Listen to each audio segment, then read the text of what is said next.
మాదిగల మీద అంటే బ్రాహ్మణులు లేదా ఆధిపత్య శూద్ర అగ్రకులాలు రెడ్డి కాపు కమ్మ ఏ రకంగా అయితే ఆధిపత్యాన్ని అణిచివేతను దాడిని దౌర్జన్యాన్ని కొనసాగిస్తారో ఆ గ్రామంలో కూడా ఇమీడియట్ గా ఉన్నటువంటి ఆధిపత్య కులము అది చేస్తున్నది.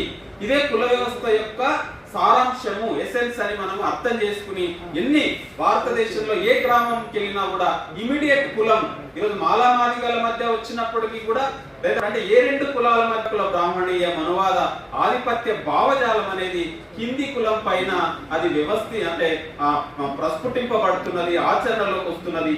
దీన్ని కాబట్టి ఈ రకంగా కింది నుంచి వ్యతిరేకించాల్సినటువంటి లేదా మధ్యతరగతి బుద్ధిజీవులుగా ఎదిగినటువంటి మేధావులుగా లేదా ఉద్యోగులు పొందినటువంటి వాళ్ళు ఇంటలెక్చువల్స్ గా ఆయా కులాలలో ఉన్నప్పుడు దీన్ని లీడ్ చేసి అది అవగాహన చేసి దానికి వ్యతిరేకంగా ఒక సంఘటిత రూపాన్ని సంస్థాగత రూపాన్ని ఇవ్వాల్సినటువంటి అవసరం ఉందని ఆ క్రమంలోనే ఓ సామూహిక సంఘటిత పోరాటం అనేది సాధ్యమవుతుందని సార్ చెప్పాడు. మన రామారావు సార్ అదే విషయాన్ని నొక్కి చెప్పాడు. అయితే ఇప్పుడు క్వశ్చన్ ఆన్సర్స్ అంటే మీరు ఆడియన్స్ లో ఇంతవరకు జరిగినటువంటి మొత్తం పుస్తకంపై జరిగిన చర్చ కానీ మొత్తంగా కారంచేడు తర్వాత కారంచేడు ముందు అంటే మన స్వతంత్రం వచ్చి స్వతంత్ర పూర్వం తెలంగాణ సాయుధ పోరాటం అంటే సారు దీంట్లో కేవలం మన ఇంతకుముందు గాలి వినోద్ కుమార్ సార్ అన్నట్టు 85 తర్వాతనే పరిణామాలు లేకపోతే అని కాకుండా అంతకు ముందు చారిత్రకమైనటువంటి పరిణామాలను కూడా చాలా విషయాలు కోట్ చేశాడు. మొత్తం భారతదేశంలో కుల వ్యవస్థ తరతరాలుగా వేల సంవత్సరాలుగా మధ్య యుగాల్లో గాని అంతకు ముందు గాని ఆ వస్తున్నటువంటి క్రమాన్ని చారిత్రక తాత్విక రాజకీయ సైద్ధాంతిక పోరాటాలను సన్నివేశాలను సందర్భాలను కూడా అక్కడక్కడ కోడ్ చేయడమే కాకుండా ఆ సైద్ధాంతిక పత్రాలను కూడా ఆ పుస్తకాలను కూడా సార్ కోడ్ చేయడం జరిగింది. కాబట్టి ఆ రకంగా చాలా విస్తృతమైన చర్చను మన ముందు ఉంచింది. కాబట్టి ఈ విషయంలో ఈ అంటే 3 గంటల నుంచి మరి వక్తలు తర్వాత ఇక్కడ ఉన్నటువంటి అందరూ మాట్లాడినటువంటి విషయాలు కానీ లేదా మీరు అనుబంధంగా ఏదైనా అంశం అవగాహన చెప్పాలంటే ఒక 2-3 నిమిషాలు క్వశ్చన్ అంటే క్వశ్చన్ కూడా ప్రశ్న కూడా వేయవచ్చు. కాబట్టి ఆడియన్స్ లోంచి విద్యార్థులు కానీ లేదా సామాజిక కార్యకర్తలు కానీ సంఘాల నాయకులు కానీ ఇంటలెక్చువల్స్ కానీ ఈ తెలుగు సమాజంలో లేదా తెలంగాణ ఆంధ్రాలో ఒక సీరియస్ స్ట్రగుల్స్ చాలా వివరంగా లోతుల్లోకి వెళ్ళి థియరిటికల్ గా తర్వాత ప్రాక్టికల్ గా అట్ ద సేమ్ టైం అంటే కారంచేడు చుండూరు జరుగుతున్నటువంటి సందర్భాలలో మన ప్రొఫెసర్ కె శ్రీనివాసులు సార్ గాని మన రత్నం సార్ గాని లక్ష్మణ్ సార్ గాని ఇక్కడ ఉన్న వాళ్ళందరూ కూడా స్టూడెంట్స్ గా పీజీ కాలేజీలలో యూనివర్సిటీస్ లో స్టూడెంట్స్ గా ఉన్నటువంటి సందర్భం దేశవ్యాప్తంగా కూడా చర్చ జరుగుతున్నటువంటి సందర్భం. At the same time structure అంటే ఇప్పుడు స్ట్రక్చరల్ గా అంటే వ్యవస్థాగతంగా ఉన్నటువంటి హింస అణిచివేత దాడి దౌర్జన్యము వివక్ష అవమానము అంటరాంత ఇది కూడా స్ట్రక్చరల్ గా వ్యవస్థీకృతమైనది. ఈ వ్యవస్థీకృతమైనటువంటి హింసను వ్యతిరేకించాలంటే దానికి కూడా ఒక స్ట్రక్చర్ కావాలి, అంటే దానికి ఒక సంస్థ కావాలి. అప్పటికే సంస్థాగతంగా అయినటువంటి నిర్మాణాలు బలంగా ఉన్నటువంటి పార్టీలు అంటే పొలిటికల్ పార్టీస్ అంటే పైన ఉన్నటువంటి అగ్రకుల పాలక వర్గ పార్టీలు కాదు. అవి దాడులు దౌర్జన్యాలను వ్యవస్థను ఉన్నట్లు హింసను అణిచివేతను దాడిని వ్యవస్థీకృతం చేయడానికి అవి పనిచేస్తే వ్యవస్థలో వాటిని నివారించడానికి తొలగించడానికి ప్రతిఘటించడానికి నిరసించడానికి ప్రత్యామ్నాయ సంస్థలు సంస్థాగతంగా స్ట్రక్చరల్ గా ఆల్రెడీ ఈ దేశంలో ఏర్పడి ఉన్నాయి. ఏర్పడి ఉన్నప్పుడు ఆ సంఘటిత పోరాటాన్ని అంటే ఆ నిరసనను ఆ ప్రతిఘటనను ఇంకా సామూహికం చేసి సంఘటితం చేసి సమాజపరం చేసి నాబూతో నా భవిష్యత్తు అనేటట్టుగా మనకు ఒక ఆత్మవిశ్వాసము భరోసా కలిగేటట్టుగా ఎందుకు చేయలేకపోయాయి? మరి వాళ్ళకి థియరీ అర్థం కాలేదా? అంటే ఈ రోజు ప్రపంచంలో తలమానికమైనటువంటి సిద్ధాంతం మార్క్సిజం ఉంది అని మనం అనుకున్నప్పుడు ప్రపంచవ్యాప్త సిద్ధాంతము దాంట్లో కేవలం ఎకనామిక్ డిటర్మినేషన్ అని మన వాళ్ళు అంటున్నారు. దాన్ని ఇంగ్లీష్ నుంచి తెలుగు చేయడంలో వీళ్ళకు తెలుగు అంటే ఇంగ్లీష్ రాకనా లేకపోతే కావాలనే మొబ్బపెట్టే ఎందుకు చేశారు? అట్లే మార్క్స్ రచనలను ఇంగ్లీష్ లో చదివినటువంటి సార్ లాంటి వారు మన రత్నం సార్ గాని మన శ్రీనివాసం సార్ గాని వీళ్ళందరూ కూడా మరి ఇంగ్లీష్ లో చదివి మరి అక్కడ మార్క్సిజం లో ఏముంది, మార్క్స్ ఏం చెప్పాడు అని చూసినప్పుడు ఇక్కడ మార్క్సిస్టులు లేదా ఇక్కడ ఉన్నటువంటి మార్క్సిస్ట్ పార్టీలు ఏం చేస్తున్నాయి, ఈ స్ట్రక్చర్ ను ఆల్రెడీ ప్రత్యామ్నాయ వ్యవస్థాగత నిర్మాణాలను బలోపేతం చేసుకుని వందలాది వేలాది లక్షలాది కార్యకర్తలు ఉన్నటువంటి ఆ స్ట్రక్చర్ ఈరోజు స్ట్రక్చరల్ వాయిలెన్స్ వ్యవస్థాగతమైనటువంటి హింసను అణిచివేతను ఎందుకు ఎదుర్కోలేకపోయాయి, ఎదుర్కోవడంలో కారణం ఏంటి అని మనం ఆలోచించినప్పుడు, అర్థం చేసుకున్నప్పుడు, అవగాహన చేసుకున్నప్పుడు ఈ దేశంలో కులం అనేది ప్రధానము. ఈ కుల భావజాలం అంటే కమ్మ భూస్వాములు అంటే లేదా రెడ్డి భూస్వాములు అంటే లేకపోతే ఇంకో అన్నప్పుడు నీ ప్రగతిశీలవాదిగా, మార్క్సిస్ట్ గా, లేకపోతే ఇంకోయిస్టుగా లేదా ఒక అభ్యుదయవాదిగా నీలో ఉన్నటువంటి అభ్యుదయము, నీలో ఉన్నటువంటి ప్రగతిశీలము, నీలో ఉన్నటువంటి ప్రత్యామ్నాయాన్ని ముందుకు రాకుండా నీలో కుల భావజాలము, కుల అస్తిత్వ రాజకీయాలంటే అదే కేవలం కింద ఉన్నటువంటి అస్తిత్వమే కనబడుతున్నది. కింద ఉన్న అస్తిత్వం బహిరంగంగా, ఎందుకంటే కింది కులాలు ఏం చేసినా ఈజీగా సులభంగా ఒక రాయొచ్చు, మాట్లాడుకోవచ్చు, చర్చించుకోవచ్చు. అదే పై కులము లేదా అగ్ర కులము, ఆధిపత్య కులము, కుల భావజాలాన్ని అంటే ఈరోజు ఒక రెడ్డి అంటే ఏమన్నట్టు తన అస్తిత్వాన్ని ప్రకటించుకున్నట్టే కదా. ఒక రావు అంటే ఏంటి, తన అస్తిత్వాన్ని ప్రకటించుకున్నట్టే కదా. ఒక శర్మ అంటే ఏంటి, తన అస్తిత్వాన్ని ప్రకటించుకున్నట్టే కదా. మరి అక్కడ అస్తిత్వాన్ని ప్రకటించుకొని ఏం అస్తిత్వం అది, నీకంటే నేను ఎక్కువ వాడిని, నువ్వు నాకు లోబడి ఉండాలి, నాకు అణిగిమణిగి ఉండాలి, నాకు బానిసగిరి చేయాలి అని నువ్వు నీ పేరులోనే ఈ అస్తిత్వాన్ని ప్రకటించుకున్నప్పుడు ఆ అస్తిత్వానికి వ్యతిరేకంగా ప్రతిఘటనగా, నిరసనగా వచ్చినటువంటి ఈరోజు కులం పేరు చెప్పుకోవడానికే భయపడి సంకోచించి చెప్పుకోలేనటువంటి, మేము చిన్నప్పుడు చూసేవాళ్ళం జనరల్ గా ఒక గ్రామంలో వెళ్తున్నప్పుడు కొత్త వాళ్ళు వస్తే దయచేసి మిత్రులంతా కొంత ముందుకు రావాలి, మనకు టైం ఉంది, ఇంకా చాలా మంది మీరు ఈ పుస్తకానికి సంబంధించి చివరగా మనకు శ్రీనివాసులు సార్ కూడా చాలా విషయాలు చెప్తాడు కాబట్టి అట్లనే మనకు ఆడియన్స్ సార్ వాళ్ళు కూడా ఉన్నారు ఇక్కడ. సార్ కొండలరావు సార్ ఉన్నాడు, తర్వాత మన సార్ గాలి వినోద్ కుమార్ సార్ ఉన్నాడు, ఇంకా చాలా మంది మిత్రులు ఉన్నారు కాబట్టి ఉస్మాన్ యూనివర్సిటీ స్టూడెంట్స్ కూడా వచ్చారు, పొలిటికల్ సైన్స్ డిపార్ట్మెంట్ నుంచి, మిగతా డిపార్ట్మెంట్స్ నుంచి. అందరు కొంచెం ముందుకు వస్తే బాగుంటది అనేది పాట పాడతాం. ఈ ఇక్కడ చెప్పినట్టు జనరల్ గా గ్రామాల్లో మనము వెళ్ళినప్పుడు ఒక కొత్త వ్యక్తి వస్తే నీ పేరేంటి అని అడుగుతారు, నీ ఊరేంటి అని అడుగుతారు. అప్పటికి కూడా కులాన్ని అప్పుడైతే డైరెక్ట్ మీరు ఏ కులం అని అడిగేవాళ్ళు.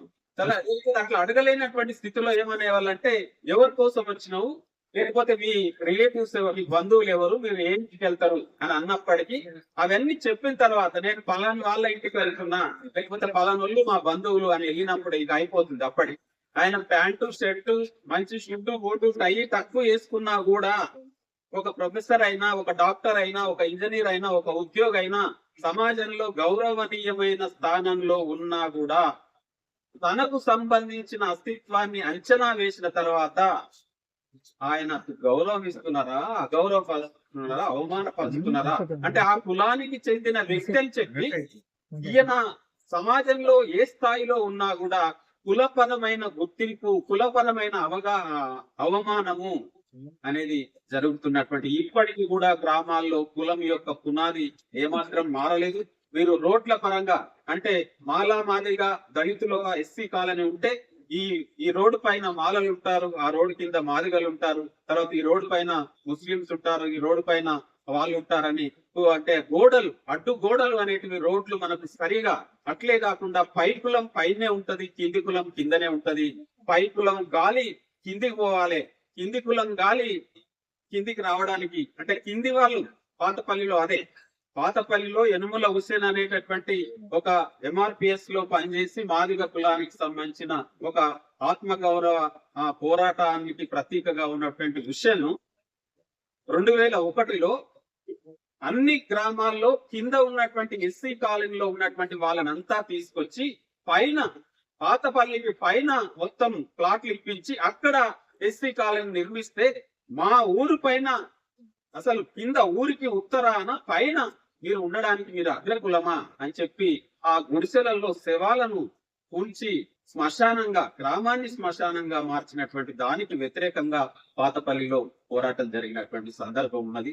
కాబట్టి ఇటువంటి సందర్భంలో ఇప్పటికీ కూడా కమ్యూనిస్టు లేదా అంబేద్కరిస్టు, తర్వాత గ్రామ్సియన్, ఇటువంటి అన్ని సిద్ధాంతాలు ప్రపంచవ్యాప్తంగా చర్చలోకి వచ్చి, అవగాహనలోకి వచ్చి, ఆచరణలోకి వచ్చిన తర్వాత కూడా ఈ దేశంలో సామాజిక వ్యవస్థ లేదా కుల వ్యవస్థ లేదా మొత్తం వ్యవస్థీకృతమైనటువంటి అణచివేత, హింస, దోపిడీ, దౌర్జన్యం, అవమానం అర్థం కాలేదంటే అమాయకులు ఎవరు లేరు అని చెప్పి, మరి ఆ రకంగానే ఈ ఉద్యమము, ఈ పార్టీ ఎందుకోసం పుట్టిందో ఆ ఆశయము విజయవంతం కాకపోయినా, లేకపోతే ఆ లక్ష్యం నెరవేరకపోయినా పర్వాలేదు, కానీ మేము అనుకున్నట్టుగానే ఈ పార్టీ, ఈ సంస్థ ముందుకు పోవాలి తప్పితే దీని యొక్క లక్ష్యము, ఆశయము, ప్రణాళిక పరంగా మనం మళ్ళీ ఒకసారి కిందికెళ్ళి, మళ్ళీ ఒకసారి వెనక్కికెళ్ళి ఒక చర్చను లేక అవగాహనను, ఒక సారాంశాన్ని ముందుకు తీసుకుపోదాం అనేటటువంటి పరిస్థితిలో వాళ్ళు ఎందుకు లేరు అని మనం ఆలోచించినప్పుడు మళ్ళీ ఇక్కడ కులమే, ఆయా ఆధిపత్య కులాలకు సంబంధించినటువంటి వాళ్ళే ఆ స్ట్రక్చర్ కు నాయకత్వం వహిస్తున్నారు కాబట్టి వాళ్ళ అస్తిత్వాన్ని కొనసాగిస్తున్నారు.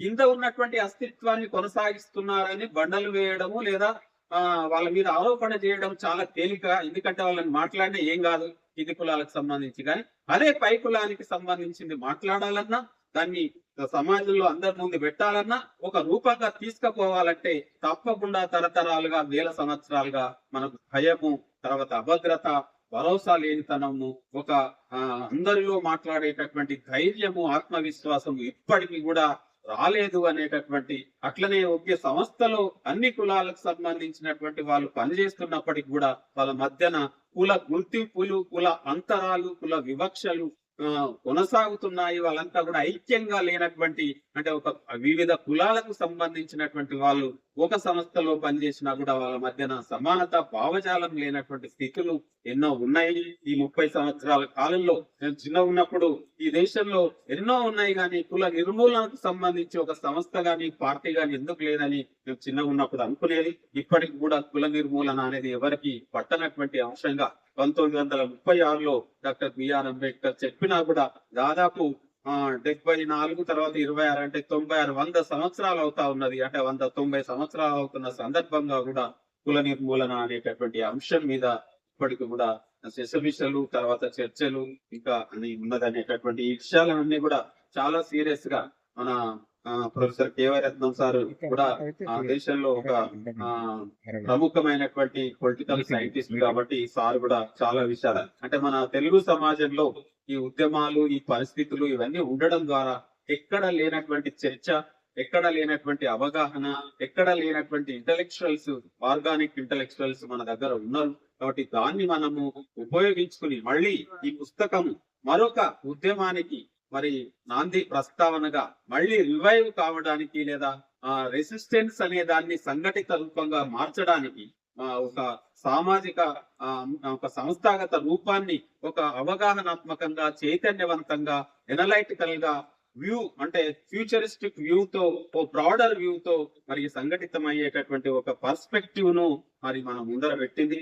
కాలంచెడు తర్వాత దేశవ్యాప్తంగా మనం భారతదేశాన్ని కానీ చూసినట్లయితే చాలా సంవత్సరాలుగా, అంటే భారతదేశంలో కమ్యూనిస్ట్ పార్టీ 1925లో పుట్టింది. ఆ తర్వాత చాలా పోరాటాలు జరిగాయి. తెలంగాణ సాయుధ పోరాటం జరిగింది.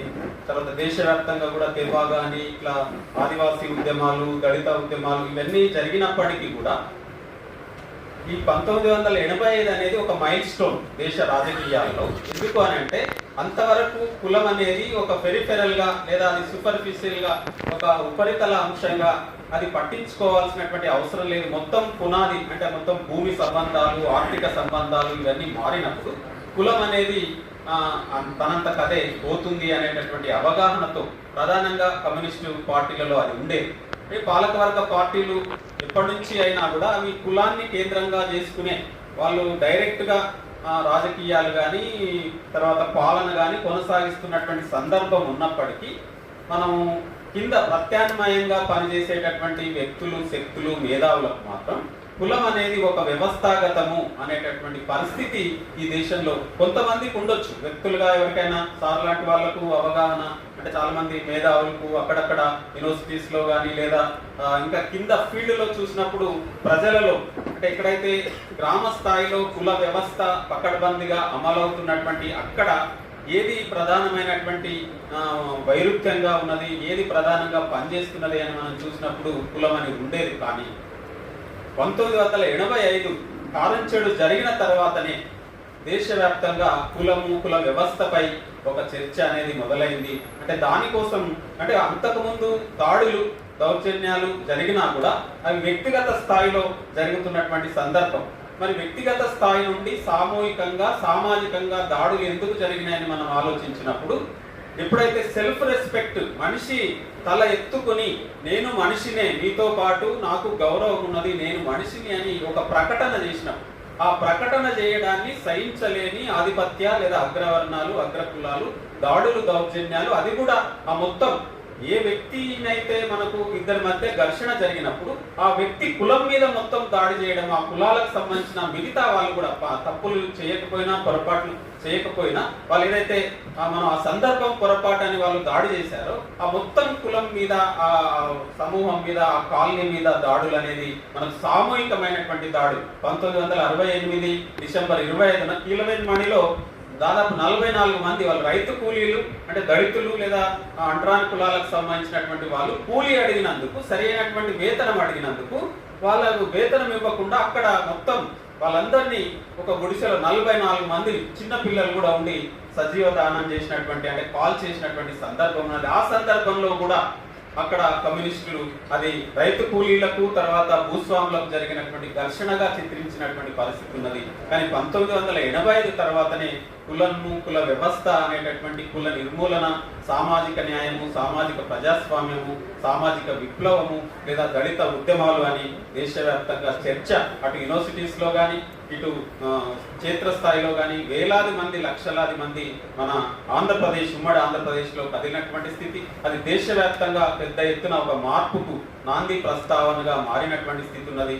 ఆ సందర్భంలో దళిత మహాసభ అనేటటువంటి ఒక వ్యవస్థీకృత సంస్థ పుట్టడము, చాలా మంది, అంటే దళిత అప్పటి వరకు గుర్తించినటువంటి గౌరవమైనటువంటి స్థాయి ఇవ్వనటువంటి వ్యక్తులకు కూడా ఒక గుర్తింపు, ఒక గౌరవము లేదా చూసి మాట్లాడేటటువంటి పద్ధతి, ఇవన్నీ కూడా వచ్చినటువంటి సందర్భం మన భారతదేశంలో ఉన్నది. అయితే నేను అంటే కుల నిర్మూలన పోరాటంలో యాక్టివిస్ట్గా, సోషల్ యాక్టివిస్ట్గా గత 30 సంవత్సరాలుగా పనిచేస్తున్న తెలుగు సమాజంలో ఉమ్మడి రాష్ట్రంలో జరిగినటువంటి తెలంగాణ సాయుధ పోరాటం చాలా తలమానికమైన, ప్రపంచంలోనే చాలా, అంటే దానికి సంబంధించి కూడా సారు పిహెచ్డి థీసిస్ చేశాడు. అది మనం అయితే ఈ విధంగా కుల వ్యవస్థకు సంబంధించి కారంచేడు సంఘటన జరిగిన తర్వాత వరుసగా చూసినప్పుడు మనకు నీరుకొండ కానీ, చుండూరు కానీ, తర్వాత పదిరికుప్పం అంతకు ముందే 83లో జరిగింది. ఇట్లా వరుసగా మనం ఆంధ్రప్రదేశ్లో విపరీతమైనటువంటి సామూహిక దాడులు జరిగాయి. ఈ జరుగుతున్న సందర్భంలో దళిత ఉద్యమము, దళిత మహాసభగా వచ్చినటువంటి స్థితి ఉన్నది. తర్వాత SC/ST చట్టం వచ్చింది, చాలా మార్పులు వచ్చాయి. ఈ వచ్చినటువంటిది అంతా కూడా సారు అప్పటికే కూడా ఒక పుస్తకం 2001-2002లో ఓవర్సీస్ డెవలప్మెంట్ ఇన్స్టిట్యూట్ అని లండన్ వాళ్ళు దాన్ని థీసిస్ గా అది ఇంతవరకే పబ్లిష్ అయి ఉన్నది. దాన్ని సార్ ఈ మధ్యన ఒక సంవత్సరం క్రితం దాన్ని డెవలప్ చేసి రికార్డ్ చేయడం జరిగింది. దాంట్లో దాదాపు 6 చాప్టర్లు ఉన్నాయి. అయితే ఇక్కడ మనకు ఇఫ్లూకి సంబంధించినటువంటి మిత్రులు, ప్రొఫెసర్లు, తర్వాత స్టూడెంట్స్ కూడా వచ్చారు కాబట్టి మన స్పీకర్లో కొంతమంది, మన రత్నం సార్ కానీ, ఇంకా లక్ష్మణ్ సార్ కానీ లేదా సార్ కానీ ఇంగ్లీష్లో మాట్లాడతారు, అట్లనే తెలుగులో మాట్లాడతారు. మన మధుసూదన్ రెడ్డి అన్న ఉన్నాడు, సార్ కూడా తెలుగులో మాట్లాడతాడు. మీరు కొంతమంది తెలుగు, కొంతమంది ఇంగ్లీష్ మాట్లాడాల్సిందిగా నేను వక్తలకు విజ్ఞప్తి చేస్తా ఉన్నాను. చాలా, అంటే సీరియస్గా ఈరోజు ఉమ్మడి తెలుగు రాష్ట్రంలో, అంటే దేశంలో చైతన్యవంతమైనటువంటి సమాజము లేదా ఒక సివిల్ సొసైటీ, పౌర సమాజం అనేది యాక్టివ్గా ఉండి ప్రతి సందర్భాన్ని లేదా సమయాన్ని, సన్నివేశాన్ని పాలక వర్గాలకు లేదా కుల వ్యవస్థకు లేదా వర్గ వ్యవస్థకు వ్యతిరేకంగా, అది సంస్థాగతంగా కానివ్వండి లేదా సామూహికంగా కానివ్వండి, వ్యక్తిగతంగా కానివ్వండి, ఒక నిరసన ప్రతిఘటన అనేది కంటిన్యూవేషన్లో మన తెలుగు సమాజంలో లేదా తెలంగాణ సమాజంలో జరుగుతున్నది. మరి జరుగుతున్నటువంటి సందర్భాన్ని అంటే ఒక 40 సంవత్సరాల క్రితము లేదా 30 సంవత్సరాల క్రితము అంటే ఈ భారతదేశంలో కానీ మన తెలుగు దక్షిణ భారతదేశంలో కానీ కుల వ్యవస్థకు వ్యతిరేకంగా వచ్చినటువంటి నిరసన ప్రతిఘటన ఈరోజు సామూహిక రూపము లేదా సంస్థాగత రూపం తీసుకుని దళిత ఉద్యమం అనేది సామాజిక న్యాయ ఉద్యమంగా, సమాజ ప్రజాస్వామ్య ఉద్యమంగా, సామాజిక విప్లవాన్ని విజయవంతం చేసే ఒక విముక్తి ఉద్యమంగా లేదా కుల నిర్మూలన పోరాటంగా విజయవంతం వైపుగా వెళ్లాల్సినటువంటి దళిత ఉద్యమము లేదా దళిత మహాసభ లేదా దళిత సంఘాలు లేదా దళిత నాయకులు అనేటటువంటి పరిస్థితి ఈరోజు ఏ విధంగా ఉన్నది సమాజంలో, లేకపోతే ఇప్పుడు ఉన్నటువంటి స్థితిగతులు ఏంటి, అప్పుడు జరిగినటువంటి స్థితిగతులు ఏంటి. మరి మన ఆంధ్రప్రదేశ్లోకి బిఎస్పి అనేది 1984లో బిఎస్పి ఉత్తర భారతదేశంలో పుట్టినప్పటికీ 1994లో బిఎస్పి రాష్ట్రంలోకి అడుగుపెట్టింది. ఆ 1994లో మరి దళిత మహాసభ రూపంలో, దళిత సంఘాల రూపంలో లేదా ఉద్యమాల రూపంలో ఉవ్వెత్తున ఎగిసినటువంటి ఉద్యమము రాజ్యాధికారాన్ని, స్టేట్ పొలిటికల్ పవర్ ను కూడా సాధిస్తామనేటటువంటి బహుజన రాజ్యాధికారాన్ని కూడా ఎజెండాలోకి తీసుకురావడము, లక్ష్యంగా ప్రకటించుకోవడము, ఆ వైపుగా సంఘాలుగా, వ్యక్తులుగా లేదా మొత్తం సమూహాలుగా ప్రయత్నించినటువంటి సందర్భం ఉన్నది. మరి ఇది సిపిఎం ఉన్నది, సిపిఐ ఉన్నది ఆల్రెడీ. మరి సిపిఎం, సిపిఐ 1952 ఎన్నికల్లో వాటి యొక్క స్థితిగతులు అంటే మద్రాస్ రాష్ట్రం నుంచి, ఉమ్మడి రాష్ట్రం నుంచి ఆంధ్ర రాష్ట్రంగా విడిపోవడము, ఆంధ్ర రాష్ట్రం నుంచి తెలంగాణగా విడిపోవడము, ఈ మొత్తం క్రమంలో దక్షిణ భారతదేశంలో అంటే మనం హిస్టారికల్ గా చూసినప్పుడు కుల నిర్మూలన పోరాటం కూడా దక్షిణ భారతదేశంలోనే జరిగింది అనేటటువంటి వాస్తవాన్ని మనం తీసుకోవాలి. ఆ రకంగా కుల వ్యవస్థకు వ్యతిరేకంగా ఒక దళిత ఉద్యమము అనేది బయలుదేరి అది సామాజిక న్యాయ లేదా ఎస్సీ, ఎస్టీ, బీసీ, మైనార్టీలు, బహుజనులు, దళితులు లేదా శ్రామికులు, రైతులు, కూలీలు అందరూ కలిసి ఒక పెద్ద ఉద్యమంగా ఈరోజు పాలక వర్గాలను సవాల్ చేసేటటువంటి ఉద్యమంగా లేదా రాజ్యాధికారాన్ని సాధించేటటువంటి పరిస్థితి ఉండాల్సినటువంటి స్థితి, ఆ ఆశలు తర్వాత ఆ అవకాశాలు ఉన్నటువంటి సందర్భంలో మరి అవన్నీ ఏమైపోయాయి, ఎందుకు ఈరోజు స్థితి అంటే ఈరోజు 2014లో మనం చూసాము కేంద్రంలో బీజేపీ అధికారంలోకి వచ్చింది. తర్వాత అధికారంకి వచ్చిన తర్వాత ఈరోజు కనీసం శూద్ర అగ్రకులాల ఆధ్వర్యంలో నడుస్తున్నటువంటి అగ్రకుల పార్టీలను కూడా లెక్క చేయలేనటువంటి స్థితి, వాటి అస్తిత్వాన్ని కూడా మింగేటటువంటి స్థితి, ప్రజా సంఘాలను కానీ, ప్రజా ఉద్యమ సంస్థలు కానీ, ప్రత్యామ్నాయ ఉద్యమ పార్టీలను కానీ ఏమాత్రం లెక్క చేయకుండా ఈరోజు అగ్రకుల మనువాద బ్రాహ్మణీయ భావజాలము లేదా హిందుత్వ ఈరోజు విపరీతమైనటువంటి విధ్వంసాన్ని, దాడులు, దౌర్జన్యాన్ని విపరీతంగా కొనసాగిస్తున్నటువంటి సందర్భంలో మన ఆంధ్రప్రదేశ్లో కానీ లేదా తెలంగాణలో, తెలుగు సమాజంలో లేదా దక్షిణ భారతదేశంలో దానికి నిరసన ప్రతిఘటన ఏ విధంగా ఉండాల్సినటువంటి అవసరం ఉండే ఈరోజు అట్లా లేకుండా పోయినటువంటి స్థితి ఎందుకు కలిగింది, దాన్ని కలగడానికి మన వైపు నుంచి దళిత ఉద్యమాలలో పనిచేసినటువంటి దళిత సంఘాలుగా కానీ లేదా ప్రజా సంఘాలుగా కానీ, ప్రజా ఉద్యమ సంస్థలుగా లేదా పార్టీలుగా, ప్రత్యామ్నాయ పార్టీలుగా ఉన్నటువంటి వాళ్ళు కానీ ఈరోజు ఏ రకమైనటువంటి పాత్రను పోషించారు, ఏ రకమైనటువంటి పాత్రను పోషించాల్సినటువంటి అవసరం ఉండే. వాస్తవానికి ఈ ఉద్యమము అగ్రకుల పాలకవర్గ శక్తులకు వ్యతిరేకంగా లేదా అగ్రకుల బ్రాహ్మణీయ మనువాద వ్యవస్థకు వ్యతిరేకంగా ఒక సంఘటిత ఉద్యమంగా, సంస్థాగత ఉద్యమంగా బహుజన రాజ్యాధికారాన్ని స్థాపించేటటువంటి ఒక అంతిమ లక్ష్యం వైపు ప్రయాణించాల్సినటువంటి ఉద్యమము ఈ రోజు ఎందుకు అంటే ఈ స్థితిలో ఒక ఆలోచించేటటువంటి పరిస్థితిలో ఉన్నది. మరి మనం ఈరోజు డిఫెన్స్ లో అంటే మనం వాళ్ళు అఫెన్స్ లోకి వెళ్ళి మనం డిఫెన్స్ లో ఉండాల్సినటువంటి స్థితి ఎందుకు వచ్చింది, దాంట్లో మన స్వయం కృతాపరాధం ఏమైనా ఉన్నదా అంటే దళిత నాయకులుగా అంటే ఈ దేశంలో మనం చూసినప్పుడు దళితులు అంతా కూడా 59 లేదా 61 కులాలకు సంబంధించిన అంటరాని కులాలు అంటరాంతనానికి వ్యతిరేకంగా, వివక్షకు వ్యతిరేకంగా, అవమానానికి వ్యతిరేకంగా, దాడులు, దౌర్జన్యాలకు వ్యతిరేకంగా ఈరోజు అంటరాని కులాలు కూడా సంఘటితమై పోరాటం చేసే స్థితి లేకుండా ఈరోజు మాలామాదిగా డివిజన్ కావచ్చు, ఇంకా ఈరోజు చూసినప్పుడు ఒకే కులంలో కూడా డివిజన్ రావడము, లేకపోతే మధ్యతరగతి బుద్ధిజీవులుగా లేదా మేధావులుగా లేదా యూనివర్సిటీల్లో పనిచేసేటువంటి అకాడమిక్ లెక్చరర్స్ గా, ప్రొఫెసర్స్ గా ఈరోజు మనం ఆయా కులాలలో పుట్టి కూడా ఒక మధ్యతరగతిగా, మీగడ వర్గంగా ఎదిగి మరి ఆ కులానికి సంబంధించి సంబంధించినటువంటి దాడులు, దౌర్జన్యాలు లేదా సమస్యలను, అన్యాయాలను, నిరసనలను మనం చేస్తున్నామా లేదా వాటిని మాట్లాడుతున్నామా, కనీసం మన బాధ్యతలను నెరవేరుస్తున్నామా? మనం ఒక ఉద్యోగాన్ని, సపోజ్ మనం ఒక యూనివర్సిటీలో ఒక ప్రొఫెసర్ ఉన్నాడు అనుకోండి, ఆ కులానికి సంబంధించిన ఒక ప్రొఫెసర్ అక్కడ నుంచి ఆ లొకాలిటీ నుంచి అవమానాలను, అంటరాంతనాన్ని, దాడులు, దౌర్జన్యాలను, అణిచివేతను ఎదుర్కొని ఆ సమూహం నుంచి వచ్చి ఈరోజు ఒక మధ్య తరగతిగా లేదా ఒక యూనివర్సిటీ స్థాయిలో ఉండి లేదా ఒక సంఘంగా, ఒక దళిత సంఘాన్ని పెట్టుకుని దళిత నాయకత్వంగా ఎమర్జ్ అయ్యి ఈరోజు మొత్తం విస్తృత ప్రజానీకానికి పరిచయం అయిన తర్వాత మరి ఆ సమాజము, ఆ సమూహము లేదా కులము, ఆ కులాన్ని కానీ ఆ సమూహాన్ని కానీ మనం సంఘటితం చేసి అగ్రకుల పాలకవర్గ శక్తులకు వ్యతిరేకంగా మన నిరసనను కానీ, మన ప్రతిఘటనను కానీ, మన సంఘటిత పోరాటాన్ని కానీ మనం ఎందుకు చేయలేకపోతున్నాము? ఆ యూనివర్సిటీ స్థాయిలో కానీ, తర్వాత క్షేత్ర స్థాయిలో కానీ, ఉద్యమాల స్థాయిలో కానీ, ఉద్యమాల కోసమే పెట్టుకున్నటువంటి పార్టీలలో కానీ రాజ్యాధికారాన్ని సాధిస్తామని ఎంతో మంది ఈరోజు రాజ్యాధికారం కోసం ఎంతమంది ఈరోజు ఎన్ని సంఘాలు, ఎంతమంది వ్యక్తులు మరి వాళ్ళందరూ ఒక దగ్గరికి వచ్చేటటువంటి పరిస్థితి ఎందుకు లేదు? అంటే ఒక సంఘటితంగా ఒక ప్రత్యామ్నాయ యునైటెడ్ ఫ్రంట్ కట్టకుండా ఉండే, అంటే మనం మార్క్సిజం తెలుసు, తర్వాత అంబేద్కరిజం తెలుసు, బుద్ధుడు పుట్టాడు, తర్వాత మనకు భక్తి ఉద్యమాలు వేమన, బ్రహ్మంగారు ఏంటి, మొత్తం ఈ చరిత్ర కూడా ఉన్నది ఫిలాసాఫికల్ గా. ప్రపంచవ్యాప్తంగా కూడా ఒక మార్క్సిస్టు, లెనినిస్టు, మావోయిస్టు పోరాటాలు జరిగినటువంటి, ఈ సిద్ధాంతపరమైనటువంటి ఘర్షణ, సంఘర్షణ జరిగినటువంటి ఒక మేధావులుగా, బుద్ధిజీవులుగా, విద్యావంతులుగా ఉన్నటువంటి పరిస్థితి ఉన్నది, సంఘాలుగా, సంస్థలుగా ఉన్నటువంటి పరిస్థితి ఉన్నది.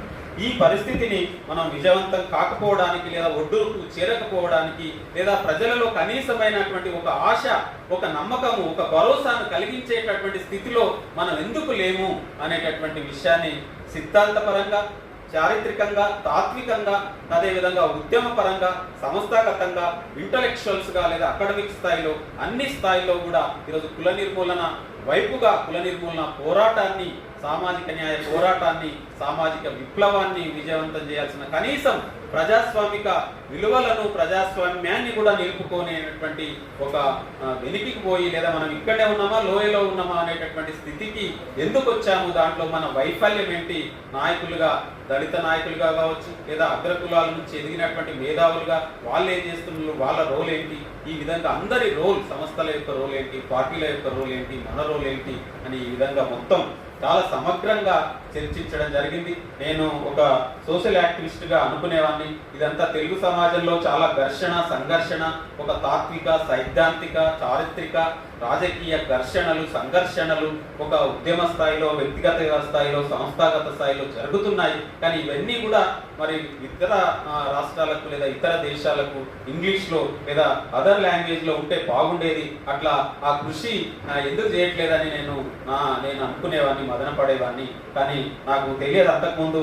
అంటే ఒక సంస్థలుగా నిజంగా కూడా ఈ యూనివర్సిటీస్లో ఉన్నటువంటి ప్రొఫెసర్స్ను లేదా ఇంటలెక్చువల్స్ను లేదా మేధావులను ఉద్యమ సంస్థలు కూడా లెక్క చేయనటువంటి స్థితి లేదా coordination between social organizations and academic universities, academicians అనేటటువంటిది కూడా there is a correlation, link అనేది కూడా లేకుండా పోవడం, ఆ గుర్తించేటటువంటి స్థితి లేకపోవడము.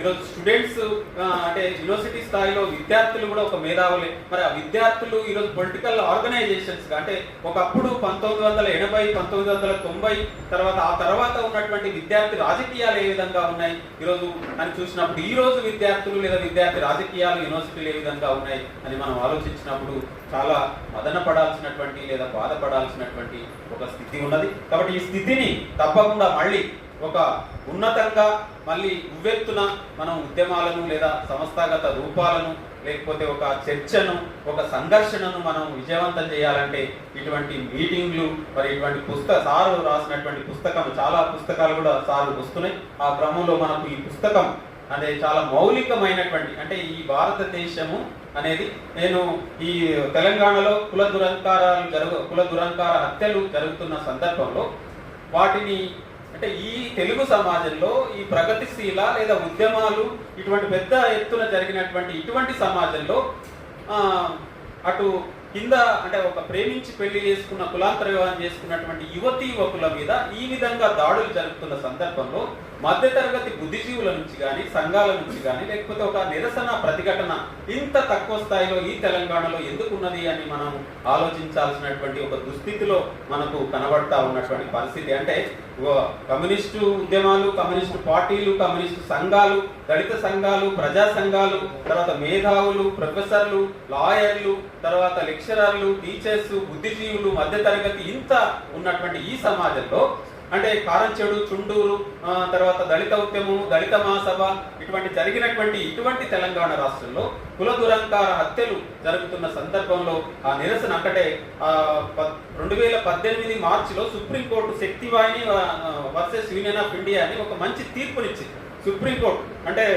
దాంట్లో ఏంటి, షెల్టర్ హోమ్లు పెట్టాలి, తర్వాత అక్కడ ఉన్న స్టేషన్ హౌస్ ఆఫీసర్ను బాధ్యత చేయాలి, కేసులు పెట్టాలి, తర్వాత కులాంతర వివాహాలు చేసుకుంటున్నటువంటి యువతీ యువకులను ఎక్కడన్నా వాళ్ళకు రక్షణ కల్పించాలి అని ఇటువంటి మొత్తం వచ్చినటువంటి చట్టం ఉన్నా కూడా ఇక్కడ ఉన్నటువంటి స్టేషన్ హౌస్ ఆఫీసర్ పోలీసులు ఎట్లా ఉన్నారు, లేదా ఎస్పీ ఎట్లా ఉన్నాడు, లేదా కమిషనర్ ఎట్లా ఉన్నాడు, డీజీపీ ఎట్లా ఉన్నాడు, లేదా ముఖ్యమంత్రి ఎట్లా ఉన్నాడు, లేదా ఎస్సీ ఎస్టీ చట్టం ఈరోజు ఏ విధంగా అమలు అవుతున్నది, ఇవన్నీ చూసినప్పుడు ఇంత క్రియాశీలకమైనటువంటి చైతన్యవంతమైనటువంటి ఇంత ఉద్యమాలు జరిగినటువంటి గడ్డ మీద కూడా ఏమీ లేనటువంటి స్థితి ఉన్నది. మరి కులాంతర వివాహాలను ఏ విధంగా అర్థం చేసుకుంటున్నారు అని కమ్యూనిస్టు ఉద్యమాలు ఒకప్పుడు అనేది, అసలు ఆంధ్రాలోనే కులము ఉన్నది, తెలంగాణలో కులం లేదని మా సహచర మిత్రులు లేదా కమ్యూనిస్టు సంఘాల్లో లేదా పార్టీల్లో పనిచేసే వాళ్ళు, మేము పనిచేసేటటువంటి క్రమంలో నేను కుల నిర్మూలన పోరాట సమితిలో 20 ఏళ్ళు పనిచేశాను, ఆ పనిచేసే క్రమంలో మాట్లాడేవాళ్ళు. అంటే ఇక్కడ తెలంగాణలో ఎక్కడుంది కులము అని మాట్లాడేటటువంటి వాళ్ళు. తెలంగాణలో కులం లేదు, ఆంధ్రాలో కులం ఉంది. ఆంధ్రాలో కూడా ఎందుకు కులం ఉంది అని అంటే దానికి ఒక సమీక్ష లేదా ఒక విశ్లేషణ ఏం చెప్పారంటే, సముద్ర తీర ప్రాంతంలోనే కులానికి సంబంధించినటువంటి సంఘటనలు జరుగుతున్నాయి, మైదాన ప్రాంతంలో కులానికి సంబంధించిన సంఘటనలు, కుల వ్యవస్థ, దాడులు, దౌర్జన్యాలు లేవు అని ఒక విశ్లేషణ చేశారు వాళ్ళు. అంటే ఇదేమి విశ్లేషణ? తర్వాత ఇక్కడ పాతపల్లి జరిగింది, తర్వాత చాలా మన నేరేళ్ల జరిగింది, నేరేళ్లలో ఇసుక మాఫియాకు వ్యతిరేకంగా వెళ్తున్నప్పుడు దాదాపు 8 మందిని ఈ మధ్యన ఒక ఆయన చనిపోయారు. అక్కడ పెంట బానయ్య అని ఉప సర్పంచ్ హరీష్, తర్వాత అక్కడ ఎస్సీలు, ఎస్టీలు, బీసీలు, అంటే తెలంగాణలో కూడా సామూహిక పాతపల్లిలో అది జరిగింది. తర్వాత కంటిన్యూషన్ లో కుల దురాంకార హత్యలు విపరీతంగా జరుగుతున్నాయి. మరి ఎందుకు అంటే దాంట్లో ఒక విశ్లేషణ చూసినప్పుడు ఆ విశ్లేషణ చెప్పి నేను మన వక్తలకు ఇస్తాను. నేను ఫీల్ అవుతున్నటువంటి సందర్భం అంటే ఈ దేశంలో లేదా రాష్ట్రంలో మన దేశంలో కమ్యూనిస్టులు భూమి అనేది ఒక పునాది అంశము కాబట్టి భూమి కోసం పోరాటము, భూమి మారినప్పుడు, భూమి సంబంధాలు మారినప్పుడు మొత్తం మారుతుంది. ఆర్థిక సంబంధాలు కానీ సామాజిక, రాజకీయ, సాంస్కృతిక సంబంధాలన్నీ కూడా భూమితో ముడిపడి ఉన్నాయి. కాబట్టి భూమి అందరికీ దక్కినప్పుడు సమస్తం మారుతుంది అనే అది పునాది అంశము అని మాట్లాడేటటువంటి పరిస్థితి ఉంది. మరి దురంకార హత్యలకు, కులాంతర వివాహాలు, ఇక్కడ దాడులను చూసినప్పుడు ఎందుకు కులాంతర వివాహాలు చేసుకున్నటువంటి యువతీ యువకుల మీద దాడి జరుగుతుంది, ఎందుకు వాళ్ళను టార్గెట్ చేస్తుంది సమాజము, పాలక వర్గం కానీ లేదా పైన ఉన్నటువంటి వర్గం కానీ లేదా తల్లిదండ్రులే? మంచిర్యాలలో పిండి అనురాధ అని ఆమె యాదవ కులానికి సంబంధించిన అమ్మాయి, పద్మశాలి లేదా వాళ్ళు బీసీ కంసాలి, ఈ రెండిట్లో ఏదో తెలియదు, ఆ బీసీ కులం చేసుకున్నందుకు వాళ్ళు ఇంటికి వచ్చారు. ఇంటికి వస్తే అమ్మాయిని వాళ్ళ తల్లిదండ్రులే అందరు ఊరెదురుగా కొట్టుకుంటూ పోయి ఒక వాగులో ప్రాణం ఉన్నంగానే చితి వేర్చి చంపేశారు. నిజామాబాద్లో రోజాను కూడా అట్లనే చంపారు. సాయి కుమార్ అనే దళితుడిని ప్రేమించిందని చెప్పి పోలీస్ స్టేషన్కి వచ్చిన తర్వాత పోలీస్ స్టేషన్ నుంచి వారి తల్లిదండ్రులే రోజాను తీసుకెళ్లి అడవిలో అత్యాచారం చేసి పెట్రోల్ పోసి కిరోసిన్ పోసి చంపేశారు. అంటే సొంత తల్లిదండ్రులే తమ పిల్లల్ని చంపేటటువంటి స్థితి, సొంత బంధువులే, అల్లుడని మారుతరావు ప్రణయ్ విషయం మనం చూసాం, ప్రణయ్ తర్వాతనే కుల దురంకారం. ఎందుకు వాళ్ళను అని చూసినప్పుడు అది కూడా అంటే ఒక మహిళను, ఇప్పుడు రెడ్డి హేమంత్, తర్వాత అవంతి రెడ్డి, హేమంత్ కోమటి, మరి అది అగ్రవర్ణము అగ్రకులము, మరి అయినా కూడా రెడ్లు అవంతి రెడ్డి కాబట్టి మా అమ్మాయిని చేసుకుంటామని హేమంత్ కోమటల పిల్ల అని తీసుకెళ్లి చంపేశారు. ఎందుకు అవంతి రెడ్డి తర్వాత అంతకంటే పైన ఉన్నటువంటి అగ్రవర్ణమైనటువంటి వైశ్య కులానికి సంబంధించిన అబ్బాయిని చేసుకుంటే కూడా ఎందుకు సహించడం లేదు అని చూసినప్పుడు వ్యవస్థాగతంగా ఒక మహిళ కూడా భూమి ఉత్పత్తి కేంద్రమైనప్పుడు మహిళ కూడా ఉత్పత్తి, మానవ సమాజానికి ఉత్పత్తి కేంద్రం మహిళ. కాబట్టి ఆమె పునరుత్పత్తి కేంద్రమైనటువంటి మహిళను కంట్రోల్ చేయకపోతే ఆ మహిళ ద్వారా అదే కులంలో పెళ్లి చేయడము, అదే కులంలో సంపద కానీ, భూమి కానీ, ఆస్తి కానీ, వారసత్వం కానీ అదే కులంలో కాన్సన్ట్రేట్ చేయడానికి మహిళ మీద కంట్రోల్ ఉన్నది, మహిళ మీద దాడి ఉన్నది, దౌర్జన్యం ఉన్నది. అందుకే కుల దురంకార హత్యల మీద అంత సీరియస్ గా దాడి, వైలెన్స్ జరుగుతున్నది. కాబట్టి భూమి ఎంత ప్రధానమైనటువంటి అంశమో మహిళ కూడా అంతే ప్రధానమైన, అంటే కులాంతర వివాహాలకు సంబంధించి అది కూడా పునాది అంశమే అనేటటువంటి అంశం మనకు ఇక్కడ మనకు అర్థమవుతున్నది. కాబట్టి ఇటువంటి విశ్లేషణలు తర్వాత ఇటువంటి ఇది మనం అవగాహన చేసుకుంటున్నామా లేదా అవగాహన అయ్యి ఊరుకుంటున్నామా, లేకపోతే అట్లా ఉండడానికి కారణాలు ఏంటి? ఈరోజు ముందు చదువుకున్నది బ్రాహ్మణులు, ముందు చదువుకున్నది అగ్రకులాలు, ముందు చదువుకున్నది బీసీలు. ఈ విధంగా చూసినప్పుడు వీళ్ళంతా మళ్ళీ బ్రాహ్మణ వ్యతిరేక పోరాటాలకు నాయకత్వం వహించిన శూద్ర అగ్రకులాలు మళ్ళీ పెత్తందారి కులాలుగా బ్రాహ్మణీయ భావజాలాన్ని కొనసాగిస్తున్నారు. మళ్ళీ బీసీలలో పైకి వచ్చినటువంటి కులాలు ఈరోజు గౌడ గాని, పద్మశాలి గాని, యాదవ్ గాని, కాపు గాని, ఈ కులాలు కూడా మళ్ళీ పెత్తందారులుగా లేదా అగ్రకుల బ్రాహ్మణీయ భావజాలానికి వాహకులుగా మరి పైన ఎవరైతే చదువుకుని లేదా ముందుకు వచ్చి కొంత మెరుగైనటువంటి సదుపాయాలను తీసుకున్నటువంటి శూద్ర సమాజం నుంచి పైకి వచ్చినటువంటి వాళ్ళు కూడా మరి ఈరోజు పెత్తందారి లేదా దౌర్జన్యాలు, దాడులు, కుల వ్యవస్థను నిలబెట్టేటటువంటి మనువాద వ్యవస్థను నిలబెట్టేటటువంటి ప్రయత్నం ఎందుకు జరుగుతూ ఉన్నది? పూలే కాలంలో మరి బహుజనులు అని శూద్రులనంతా అగ్రవర్ణాలను ఒకవైపు ప్రొఫెసర్ గాలి వినోద్ కుమార్ సార్ను ముందుకు రావాల్సిందిగా, అట్లనే గన్నారపు సరోజన రాష్ట్ర అధ్యక్షురాలు కుల సమానతల నిర్మూలన పోరాట సమితిని కూడా ముందుకు రావాల్సిందిగా కోరుతున్నాను. అంటే ఈ విధంగా ఎందుకు జరుగుతున్నది అంటే పూలే కాలానికి మరి ఇప్పటికీ మనం బహుజనులు అని చూసినప్పుడు మరి ఈరోజు బహుజనుల్లో ఉన్నటువంటి సెక్షన్ ఈరోజు కుల వ్యవస్థ అగ్రకులాలుగా మారి ఈరోజు దాడులు, దౌర్జన్యాలు ఎట్లా చేస్తున్నారు అనేటటువంటి విషయాన్ని కూడా మనం చూస్తున్నాము. కాబట్టి ఇవన్నీ విషయాలను కూడా మనం చర్చించాల్సినటువంటి అవసరం, వాటన్నిటిని మాట్లాడుకోవాల్సినటువంటి అవసరం. వాటన్నిటికీ కూడా కేంద్రంగా ఈ పుస్తకం caste dominance and resistance, Dalit identity politics in South India అనేటటువంటి, అంటే చాలా మందికి ఈ అస్తిత్వము కూడా ప్రమాదమే, అస్తిత్వం కూడా కులతత్వానికి దారితీస్తుంది అనే వాళ్ళు ఉన్నారు, మరి అస్తిత్వము కుల నిర్మూలనకు దారితీస్తుంది అనేటటువంటి వాళ్ళు ఉన్నారు. కాబట్టి అస్తిత్వ పోరాటము ఈరోజు మాలమాదిగల మధ్య ఘర్షణ కావచ్చు, మరి ఇటువంటి ఎందుకు దళితుల మధ్య ఐక్యత, లేకపోతే మొత్తం బహుజనుల మధ్య ఐక్యత, లేదా ఎస్సీ ఎస్టీ బీసీ మైనార్టీలు లేదా పేదలు, రైతు కూలీల మధ్య ఐక్యతను మనం చేయడంలో ఎందుకు అంటే కుల వ్యవస్థనే ఒక విభజన కాబట్టి మరి ఆ కుల వ్యవస్థకు సంబంధించినటువంటి భావజాలాన్ని కానీ, చారిత్రక, తాత్విక, రాజకీయ పరిస్థితులను కానీ మనం అంబేద్కర్ను ముందు పెట్టుకుని, మార్క్స్ను ముందు పెట్టుకుని, బుద్ధుని పెట్టుకుని, పూలేను పెట్టుకుని, ఇంకా పెరియారు, సాహు మహారాజ్ ఇట్లా మొత్తం మనకు ఆ వారసత్వం ఉన్నది.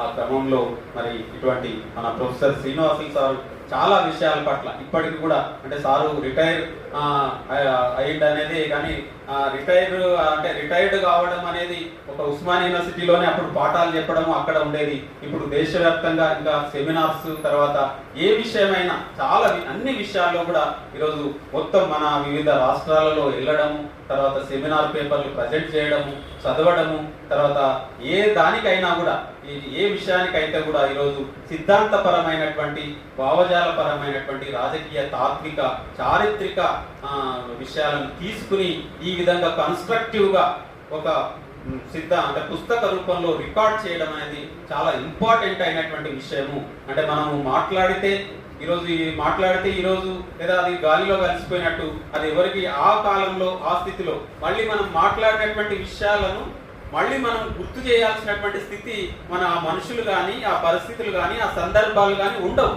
కానీ అదే ఒక పుస్తక రూపంలో రికార్డ్ అయి ఉంటే తప్పకుండా అది ఎప్పుడో ఒకసారి మళ్ళీ అదొక ఉద్యమంగా లేదా ఒక అవగాహనగా, ఒక చైతన్యంగా, ఒక సంఘటిత రూపంగా ముందుకెళ్ళేటటువంటి అవకాశం ఉంటుంది. అటువంటి స్థితి మన శ్రీనివాసులు సార్ లాంటి వాళ్ళే చేయగలుగుతున్నారు. ఇంకా అంటే యూనివర్సిటీస్ లో ఆ అకాడమిక్ స్థాయిలో జరగాల్సినటువంటి చర్చ కానీ, తర్వాత రికార్డు కానీ, ఒక సెమినార్స్ లేదా యూనివర్సిటీస్ లో వేల లక్షల మంది విద్యార్థులు, ఆ విద్యార్థులు చాలా చైతన్యంగా, ఆవేశంగా, భావోద్వేగంగా ఉన్నటువంటి లేదా ఇంటెలెక్చువల్ సెక్షన్ స్టూడెంట్స్ అంటేనే ఇంకా మనకంటే చాలా ఆలోచించేటటువంటి ఒక మెదడు కానీ, తర్వాత అన్ని బయలాజికల్గా తీసుకున్నా, సైకలాజికల్గా తీసుకున్నా, భౌతికంగా తీసుకున్నా అది చాలా ఆ వయస్సు, తర్వాత అది రిసీవ్ చేసుకోవడము, దాన్ని ఆలోచించడము, ముందుకు తీసుకెళ్లడం అనేది చాలా ఇంపార్టెంట్. బట్ యూనివర్సిటీస్లో మరి ఆ పరిస్థితులు, ఒక ఎన్విరాన్మెంట్ లేకుండా పోతున్నటువంటి సందర్భంలో మన ఉస్మానియా యూనివర్సిటీ మరి సారు ప్రొఫెసర్ శ్రీనివాసులు సారు ఒక మంచి అవకాశాన్ని మళ్ళీ ఈ ఒక విధంగా ఈ ఉద్యమాన్ని లేదా ఈ చర్చను, ఈ అంశాన్ని కుల వ్యవస్థ, కుల నిర్మూలన లేదా రాజ్యాధికారము, సామాజిక న్యాయము, సామాజిక ప్రజాస్వామ్యము, సామాజిక విప్లవము అనేటటువంటి విషయాలను మళ్ళీ చర్చకు తీసుకురావడం ఈ పుస్తకం ద్వారా అనేది చాలా గొప్ప విషయంగా, చాలా మంచి విషయంగా, అది అట్లా రావాల్సినటువంటి అవసరంగా, చాలా మంచి అంటే రికార్డ్ చేయడం అనేది చాలా గొప్ప విషయంగా మనం భావిస్తున్నాం. సార్ను మన అందరి తరఫున కూడా అభినందన తెలియజేస్తూ, మా ఆర్గనైజేషన్ తరఫున, మీ అందరి తరఫున కూడా అభినందన తెలియజేస్తూ, మనకు సార్ వాళ్ళు ఉన్నారు, మనకు ఇంగ్లీష్లో కూడా అడిగారు, ఇంగ్లీష్లో కూడా వచ్చారు. ఇంగ్లీష్ సంబంధించి కావాలనే వాళ్ళు ఎవరన్నా ఎంతమంది ఉన్నారు ఒకసారి చెయ్యి. అంటే తెలుగులో మాట్లాడితే ఓకేనా, లేకపోతే ఇంగ్లీషు? తెలుగే. ఓకే, సరే. ఏదైనా మధ్య మధ్యలో ఎట్లా సార్ వాళ్ళు కొన్ని తెలుగులో ట్రాన్స్లేట్ చేయని విషయాలు కూడా ఉంటాయి కాబట్టి మాట్లాడతారు. అయితే మిత్రులారా, మనకు ఈ సెషనే కాకుండా మన ఈవినింగ్ సెషన్ కూడా ఉన్నది కాబట్టి మనం